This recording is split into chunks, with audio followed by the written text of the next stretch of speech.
All right, this is a repair on my solar system, which has this whole string, this whole row of panels is offline. So the other 2 rows above it, and then these 9 over here are still functioning. But this one is unique because I had to splice the cable, so I had to put a field connector in. And if you look very closely, you can see that right here, it's a little loose, and it looks like it's been melted just a little bit. So I'm gonna have to replace this for sure. And the question is, do I just put another one of these in, or do I put a J-box of some form in? All right, finally got this MC4 connector disconnected. So on this side, this has obviously been attached or was done by Enphase. So obviously this side should be good.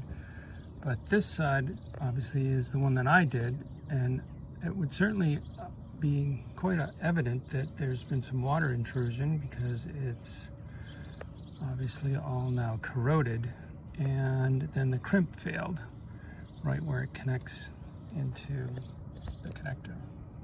And I've got this failed connector that obviously had water coming into it, so I've cut it off, and I was hoping I could reuse the male part that was installed. This is on at the end of a Q cable, IQ cable, but the female end has welded itself, I suspect, inside the connector. So the only way this is going to happen, I have to cut this off and put both a male and a female on. Next, I crimped on the male and female connectors following the best practices from the videos linked in the description using this very precise Staubli crimping toolkit. All right, so I've connected each end, the male and then the female, and I've replaced them. And I need to connect them back together again. Follow the instructions. There's a great video on crimping these. So you do have to crimp them very, very, very carefully. The concern I still have is that this waterproof point is not that, I'm concerned that that's still not that waterproof.